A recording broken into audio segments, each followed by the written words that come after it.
ইসলামপুরে তৃণমূলের বিশাল কর্মী সভা, কানাইয়ালাল আগরওয়ালের সমর্থনে 25টি সিপিএম পরিবারে যোগ দিল তৃণমূল। আসন্ন বিধানসভা নির্বাচনকে সামনে রেখে ইসলামপুরে বিশাল কর্মী সভার আয়োজন করল অল ইন্ডিয়া তৃণমূল কংগ্রেস।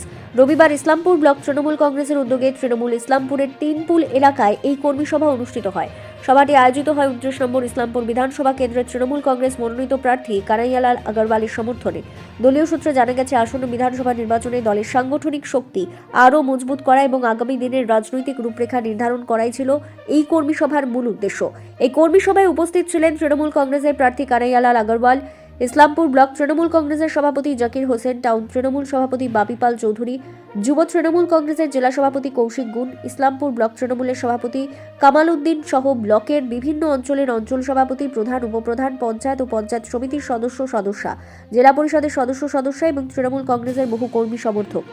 সভায় রাজনৈতিক চমকও দেখা যায়। সিপিএম নেতা রাজেশ সিংহির নেতৃত্বে প্রায় 25টি সিপিএম পরিবার তৃণমূল কংগ্রেসের প্রার্থী কানাইয়ালাল আগরওয়ালের হাত ধরে তৃণমূল কংগ্রেসে যোগদান করেন। দলীয় নেতৃত্বের দাবি, এই যোগদানের ফলে ইসলামপুর বিধানসভা এলাকায় তৃণমূল কংগ্রেসের সংগঠন আরও শক্তিশালী হবে এবং আসন্ন নির্বাচনে দলের অবস্থান আরও মজবুত হবে। বলবো এটাই যে বাংলার উন্নয়ন, ইসলামপুর বিধানসভার উন্নয়ন, ইসলামপুরের শহর উন্নয়ন, এই নিরিখে আজকে আমি সিপিএম ছেড়ে তৃণমূল কংগ্রেসে জয়েন করলাম উন্নয়নের স্বার্থে। আমি সিপিএমের লোকাল কমিটির মেম্বার ছিলাম আর পার্টি মেম্বার ছিলাম। দীর্ঘদিন ধরে আমি সিপিএম করে আসছি। আমার সঙ্গে আছে 20-25 জন, 20-25টা পরিবার সঙ্গে আছে আমার সঙ্গে।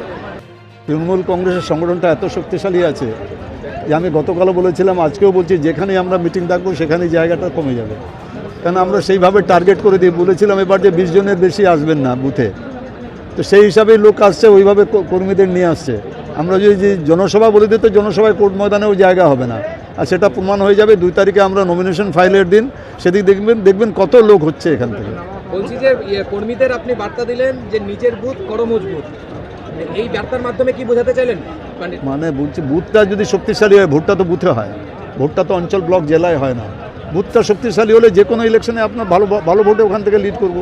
দাদা, একটা বিষয় বলছিলেন, আপনি বললেন যে লোকসভা নির্বাচনে যেখানে লিড হয়নি তৃণমূলের, সেখানে তারা দায়িত্ব ছিল, তাদেরকে সরিয়ে দেওয়া হয়েছে। তাহলে না, সেটা বলেছি। ইসলামপুর ব্যাপারটা তো আমি পরিষ্কার করে বললাম যে আমাদের সর্বোচ্চ সাধারণ সম্পাদক শ্রী অভিষেক বন্দ্যোপাধ্যায় পরিষ্কার এটা বলে চেয়েছেন যে ভাই, পঞ্চায়েতে আপনি জিতবো, পঞ্চায়েতে ভোটটা পাবো, বিধানসভা লোকসভায় ভোট পাবো না, পৌরসভায় ভোটটা পাবো, বিধানসভায় লোকসভায় ভোট পাবো না।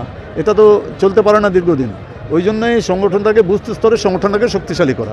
যেটা একদম স্পষ্ট কথা, উত্তর দিনাজপুর জেলার ইসলামপুর বিধানসভাটা মাইনরিটি ডমিনেটেড একটা এলাকা। সেখানে 11 বারের বিধায়ক ছিলেন আপনাদের দলীয় বিধায়ক আব্দুল করিম চৌধুরী, সিনিয়র লিডার। একটা জনমানুষের একটা মানে কি বলবো গুঞ্জন চলছে যে তাকে প্রার্থী করানো। মূল কারণটা কি? অনেকেই বলছেন তিনি কংগ্রেসে চলে যাবেন, বিজেপিতে চলে যাবেন। আপনি জেলা সভাপতিও তো, সেই হিসাবে আপনাকে প্রশ্ন করছি, শুধু কি সেই ক্যান্ডিডেটে তিনি বাদ গেলেন নাকি তিনি দলের কোনো শীর্ষ জায়গায় যাবেন?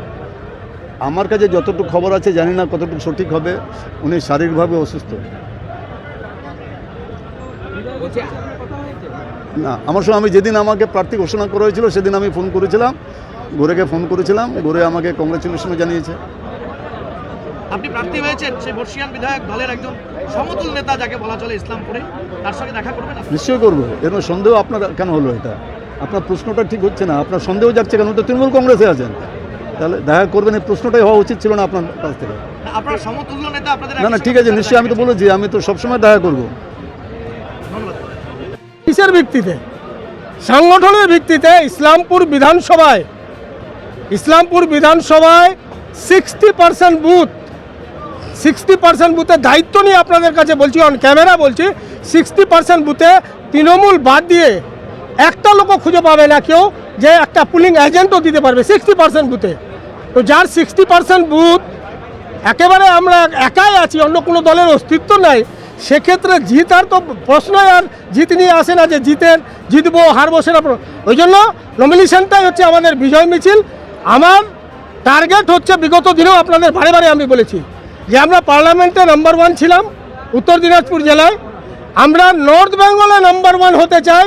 এই 2026-এর বিধানসভায় আমরা রেকর্ড ভোটে জিততে চাই, আর রেকর্ড ভোটে আমরা বাড়তি উপহার দিদির কাছেও চাই। বললাম আজকে মানে যে পার্টি উপ বললাম যে একটা আওয়াজ উঠেছে যে কানাইয়ালাল আগরওয়াল বিধায়ক হোক এবং মন্ত্রী হোক, কি বলবো?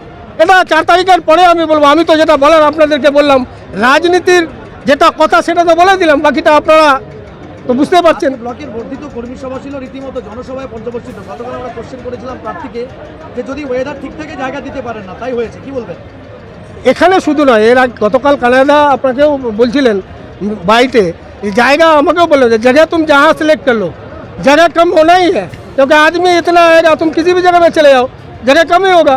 तो যেদিন দেখবেন এরপরে যেদিনকে আমরা দেখবেন যে আমরা কোর্ট মাঠে জনসভা করছি সেখানেও জায়গাটা কম হয়ে যাবে, কারণ এখানে তো তৃণমূল ছাড়া হ্যাঁ এরা সিপিএম কিছু মানুষ ছিল ইসলামপুরে শহরে, এখানে আমাদের ওই 7 নম্বর ওয়ার্ডের সিংহি আছে কি রাজেশ সিংহি, ও দীর্ঘদিন থেকেই সিপিএম করতো, ভালো কর্মী সিপিএমের।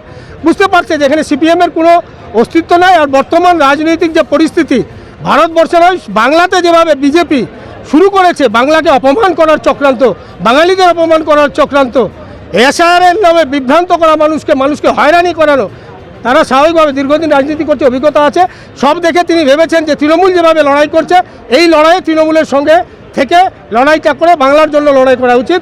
তাই তিনি তৃণমূলে যোগদান করলেন এবং 2026-এ কানাইয়ালাল আগরওয়ালের প্রতি পূর্ণ সমর্থন রেখে ইসলামপুরের উন্নয়ন যাতে আমরা শিখরে নিয়ে যেতে পারি তার জন্য তিনি তৃণমূলে যোগদান করলেন। বললাম যে তা উনি যেহেতু আবার ক্যান্ডিডেট হয়েছেন সেই জন্য ওনার সঙ্গে মিলিত হয়ে সংবর্ধনা জানালেন। এবং যেহেতু সুজালি এমন একটা অঞ্চল যেই অঞ্চলে 99% তৃণমূল ভোট পাবে, তো স্বভাবতই বিধায়কও ওনাদেরকে আগাম অভিনন্দন জানালেন যে আপনারা এত ভোট দেবেন আমরা জানি, তো সবাই মিলে আমাদেরকে সুজালির যে ভোট, এই ভোটের যে পার্সেন্টেজ, এই বার্তাটা সব জায়গায় যাতে ছাড়ে, সমস্ত অঞ্চল যাতে এইরকমই ভোট ফল হয় তার জন্য একটা শুভেচ্ছা বিনিময় ওদের মধ্যে হলো এবং একটা কর্মীদের নিয়ে একটা আলোচনা করলেন। এটা নিশ্চিন্তভাবে চোপড়ার জন্য একটা ভালো মেসেজ দিলেন উনি। বিগত 25 বছর ধরে ইসলামপুর পৌরসভার চেয়ারম্যান আছে, ওই যে লোকটা বলেছে সে কাউন্সিলরও জিতেছে, কি কাউন্সিলরে ভোটে দাঁড়িয়েছিল, জামানত তো বহুত দূরের বাদ, 50-এর গন্ডি পার করতে পারেনি। সে যদি মিডিয়ার কাছে আসে লম্বা কথা বলে, ও নিজেকে লজ্জা লাগা উচিত। একটা কাউন্সিলরের ভোটে দাঁড়িয়ে ডাবল ডিজিট পার করতে পারেনি, মানে হাফ সেঞ্চুরিও পার করতে পারেনি, তার নিচে ছিল। তো তার লজ্জা ফজ্জা তো কিছু নাই, এদের দোকান কাটা আছে, তো বলার কি আছে এখানে? খুঁজে পার করে ভাই যাওনি কেন? তখন সবাই ক্যান্ডিডেট দিয়ে তোমরা এত বড় দল, এত সিবিআই ইডিকে দিয়ে, সেন্ট্রাল ফোর্স দিয়ে কেন একটা ক্যান্ডিডেট পাচ্ছ না? কেউ দাঁড়াতেই চায় না, বাস্তব কথা হচ্ছে এটা। উত্তর দিনাজপুর থেকে এমডি আলমের রিপোর্ট, বিগ নিউজ বাংলা।